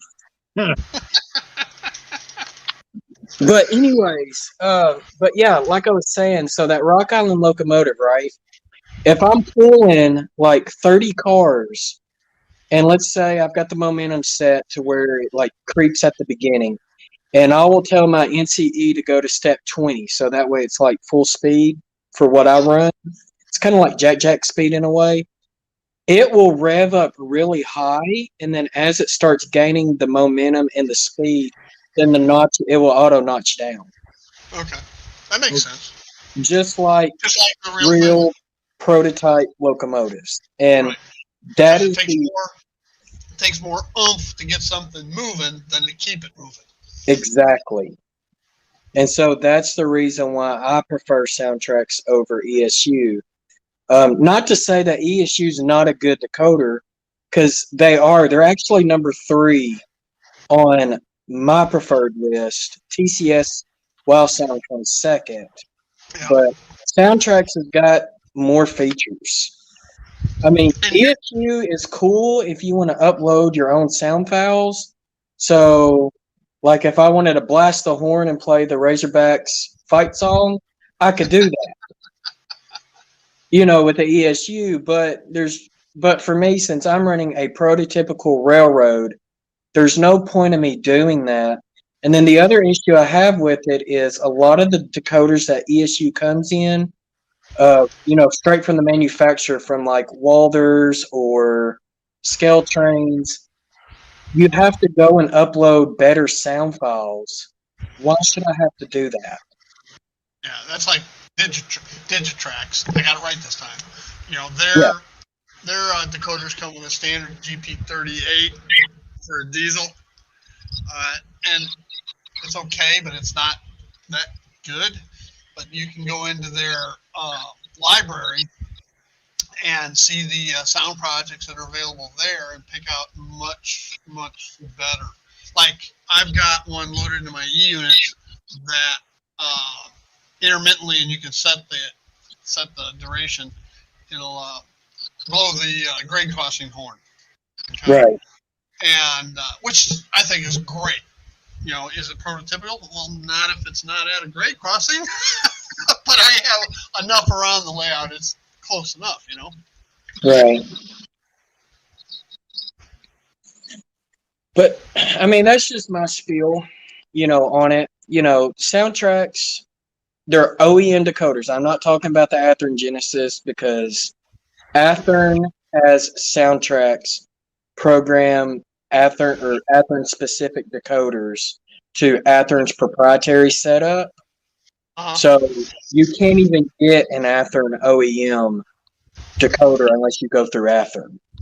And that makes sense. So I'm not a fan of theirs. So even like when I buy an Athearn Genesis, I prefer to buy the DCC version and put some because of the way it's all factory set up and stuff. But if you get the Soundtracks decoder and you can program it, you could do some really interesting things with it. It's just sitting down, taking the time, figuring it out. Yeah. This Dash 9 I got from Vinny's Christmas giveaway. It's got a two function. I think it's two function Bachman decoder. It just gets it up and running. But if I was going to put a decoder in it, I'd put a Tsunami 2 in it. But I don't know at this point whether I'm even going to keep it long term or not. Simply because it's not my era, but it's nice to have something different. Well, Dash 9's not your era, period. Well, I know, that's what I said. They didn't come out until what, 80s? 94, I think. It's 93, I think, actually. Okay, it must have been late in 93. SP didn't get theirs till 94. Considering the CB and Q ceased to exist in 1970, so by 1972, I would have bet all the locals have been painted to the Burlington Northern Cascade Green theme. So. Gotcha. But I'm looking at now getting a E8 Rock Island. And doing a Rock Island rocket passenger train too. What scheme is that going to be in, Steve? Is that going to be like in the as delivered scheme, or the red and yellow with the big billboard lettering on the side? No. Before that, for the passenger, it was it kind of had the red front of a bonnet, red bonnet with silver body. Wouldn't it be maroon? Yeah, it's maroon. Yeah. The rocket scheme. Maroon is a shade of red. Don't be picky. So hold on, I'm gonna flip my camera around so that way we can show Randall the proper color. Oh yes. Here we go. I can't wait. Yeah. Here's the passenger scheme or the freight scheme. Red and yellow. Neither. That's the maroon. Yep. And when I was looking in the books, they actually used all the they cross-used everything. So Rock Island had so many different paint schemes over the years. Now they also had the black and red. Yep. They had several different variations of the maroon and silver. Right. Like I was looking at some of them, like mine. They had the maroon and yellow. Do what? They had the maroon and yellow. Yeah, red and yellow, then the bankruptcy blue. And then from my understanding on the blue is that all of their different maintenance shops that painted locomotives, the blues were not all the same shade. At that point in time, basically it's like BNSF is now. The orange is the same shade on it, every locomotive. Yeah. You know, like if you look at my Burlington, my U-boats and my Jeeps and SDs, none of them are the same shade gray. And there's even some variances in the Chinese red. But I write that off to weathering, fading, you know? Yeah. I mean, should they all be the same color as delivered? Sure. But are they after a period of time? Nah. So Derek thinks there's a helium link in, my train room. Derek, I don't have a high voice. I have no voice.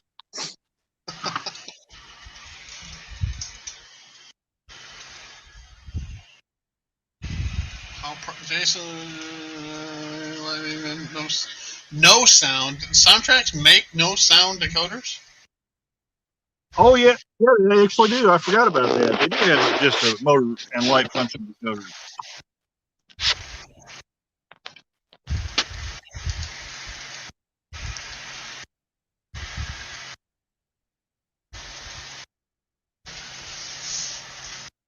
You know, if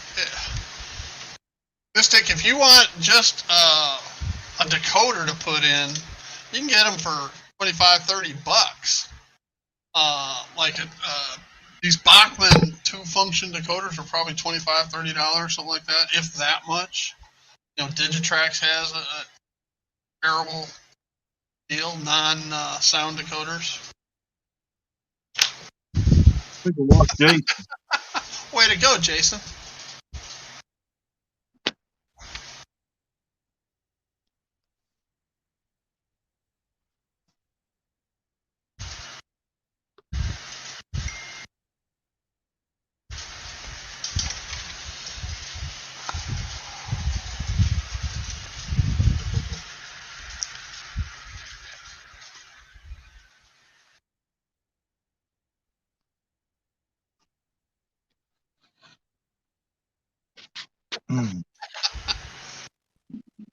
That U25B looks good, Steve. Yeah, let's try this again.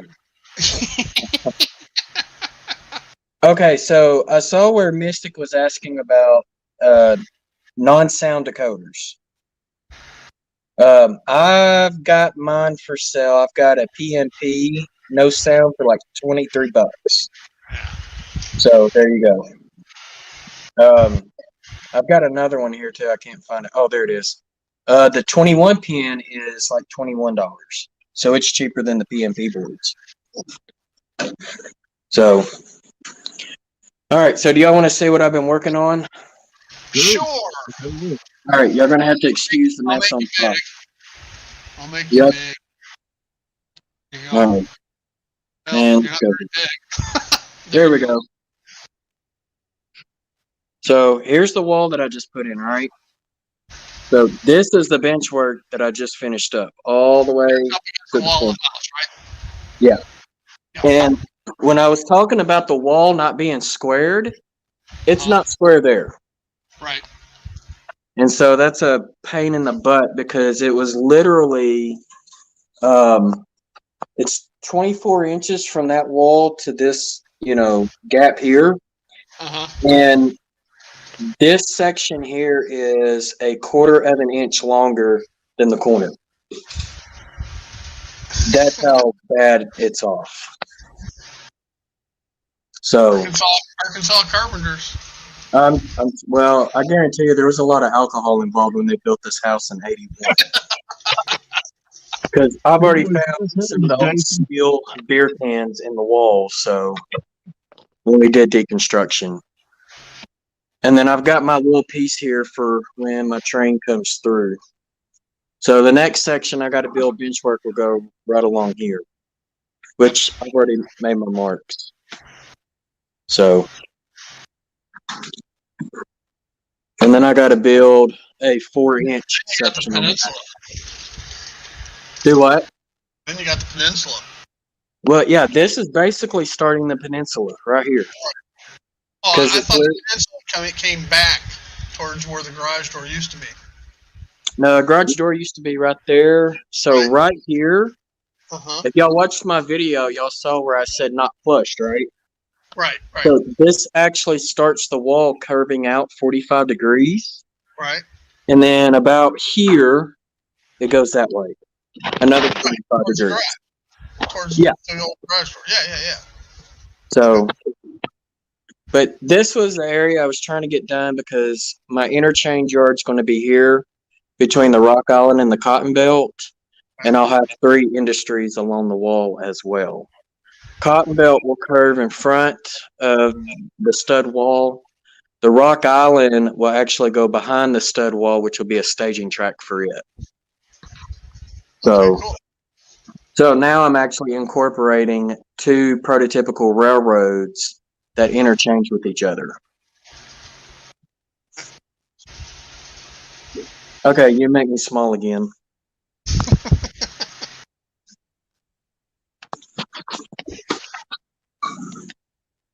Now, y'all are lucky because you got a bigger sneak peek because I've already got Sunday's video ready. So you won't get to see all that on Sunday's video. That video will be a couple of weeks away. I was hoping to hear Penny, my dog, go nuts and bark like crazy for the mailman so we could have an early unboxing, but apparently the mailman hadn't come yet. No. Neither has FedEx, so I don't think. Yeah, I don't see packages out there, so.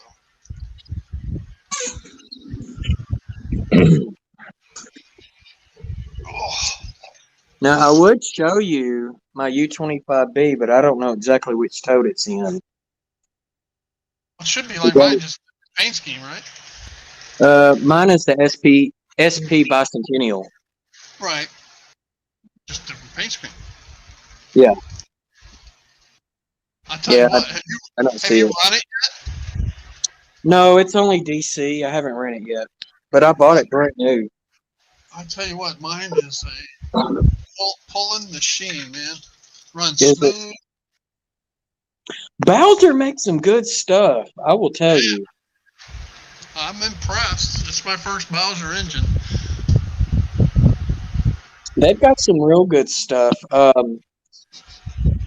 I've got another Bowser somewhere. I think I put it up. Didn't they buy Stewart? Yes. That's what I thought. Okay. I've got 4 Stewarts, and they're all MTs, ABBA. I got 3. And then let's see, what else do I've got that's Stewart? The other one that is Stewart is a Baldwin VO 1000. Okay. And I got to do a decoder install in it. I haven't done it yet.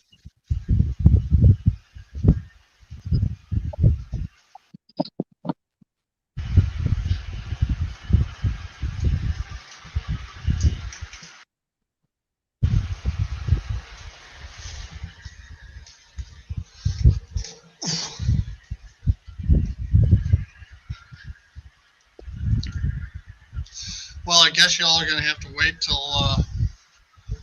my weekly unboxing video to see what's coming. Well, he said he sent me something, but I think he sent it to my P.O. box.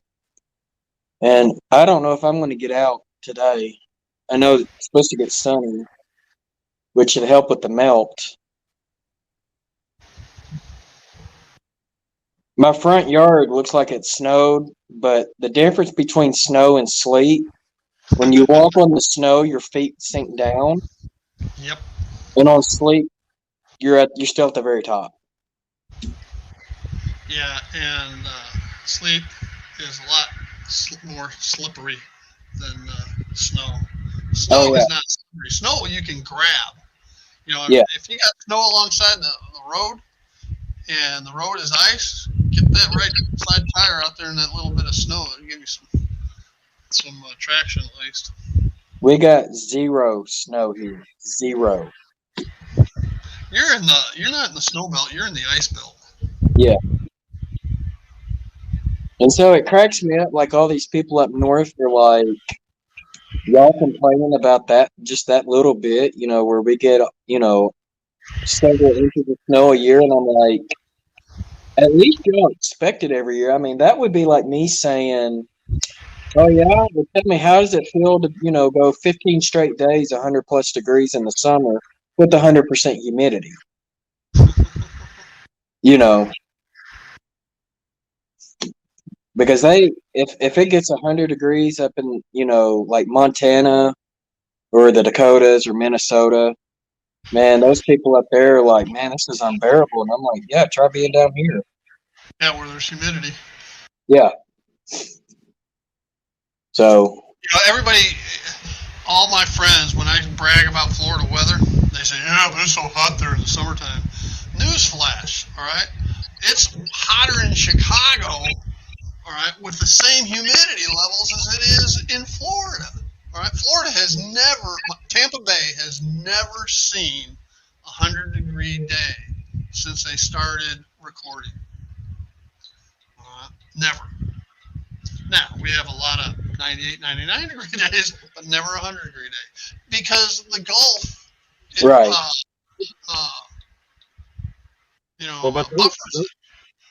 Those 98 or 99 days are like with like 80% humidity, ain't they, Steve?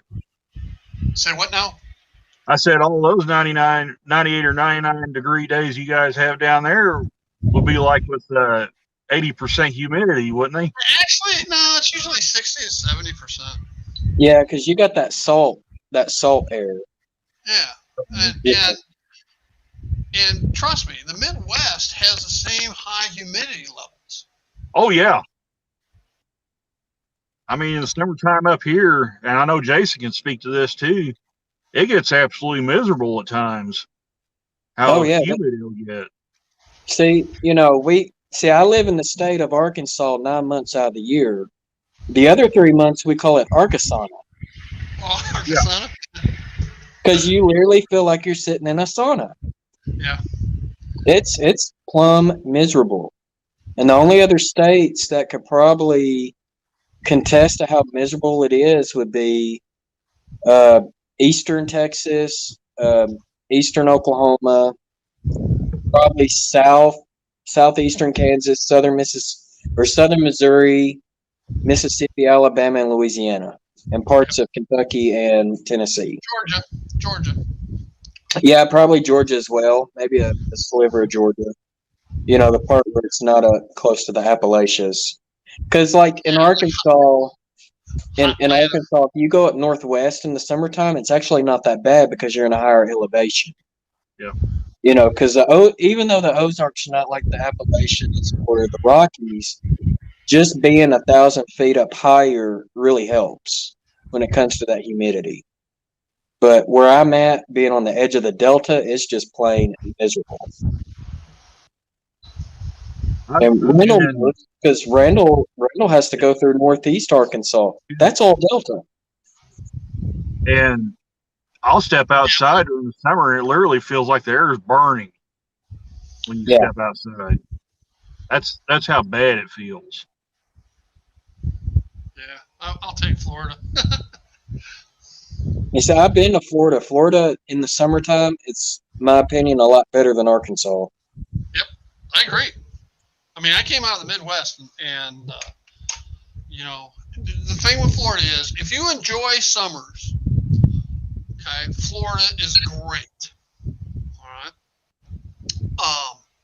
They're no hotter, they're no worse than anything I've ever experienced living in Illinois, Iowa, Oklahoma, Tennessee, Georgia. All right, out of all those places, Wisconsin, Texas, out of all those places, the weather here in Florida is I'd prefer it over any of those. Okay. And the winters, our 2 days of winter are over now. Okay. The iguanas have stopped falling from the trees, and we're good to go. But I don't know. Here is summer here lasts from end of April to end of September. All right. So the fall would be, we really don't have a fall, but it's like a mild summer from September through the end of December. Okay. Then you have here it felt like our fall. Our fall maybe lasted 1 to 2 weeks here.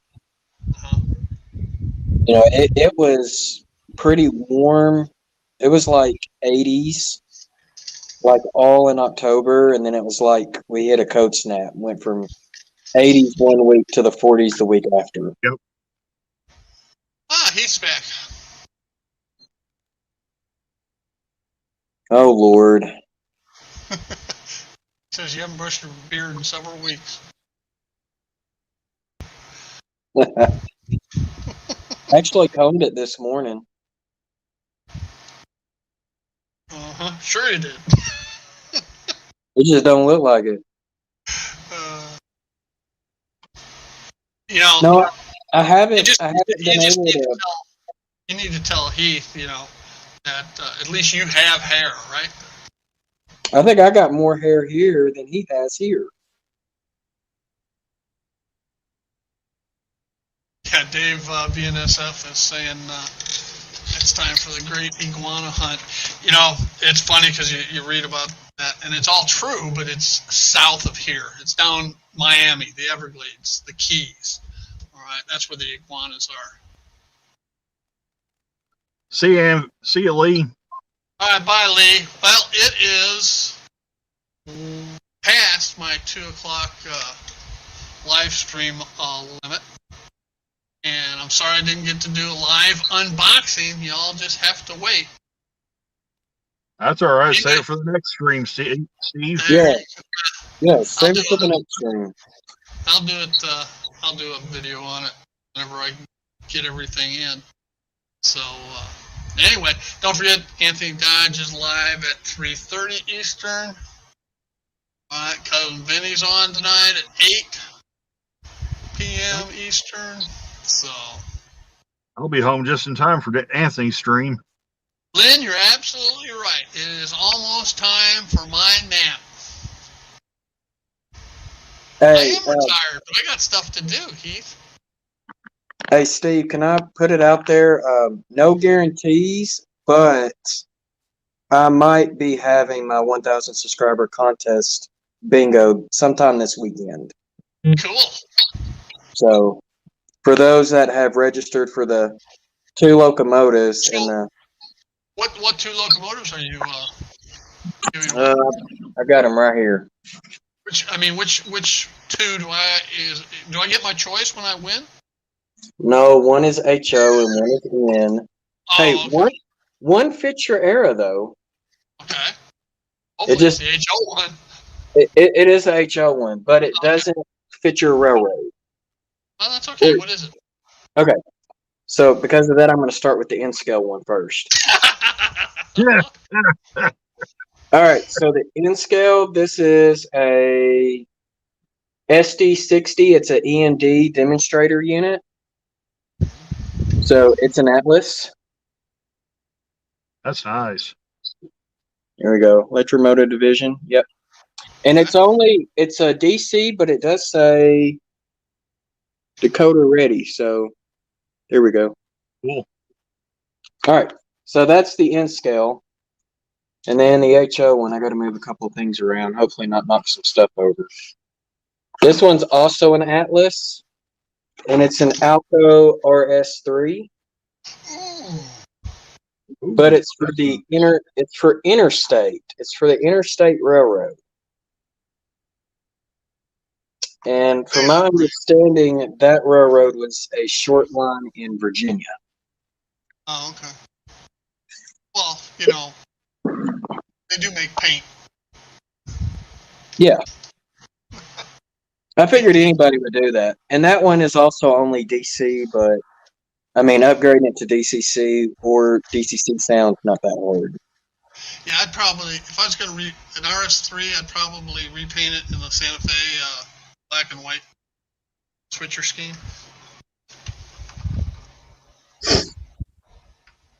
And see, if I was to win it, which I can't win it, I would repaint it to Cotton Belt's Halloween scheme. The black with the orange wings on the ends. Is it this drawer? No, it's this drawer. I got one right here. So Heath is playing your straight man, asking the question. They That's pay cool. you to put decoders in them. I can. See? And what is it? Train Freak Hobbies? Is that the name? That is it. That does offer those types of services. Is your website done yet? We've got the website mostly done except for the shop side of it, the storefront. Still working on the inventory and just getting it up to where, everything's finalized on that side of it. But as far as like the services and stuff, we do have that up and going. Cool. So anybody that needs decoder installs or things of that nature, Jason. Yeah. Anything else? Oh no, that's it. I was just like I said, no guarantees this weekend on the contest, or the bingo portion of it because the contest is already closed. But if I've got some time this weekend, I'm gonna try to fit it in. So now that you're over 1,000, how long do you have to wait before you can go monetized? I'm already eligible. Okay. I didn't know if there was a delay there or not. Once you hit the threshold of both the 1,000 subs and the 4,000 hours, which I had the hours like 9 months ago, you can go ahead and sign up for it for Google AdSense, and the whole process takes like 3 to 4 days. If you stay on top of it, because they do have like multiple steps of things you have to do. So if you check it like once a day, then it might take you longer. But if you stay on top of it, 3 to 4 days is about when Robert Derby, I didn't see you come in.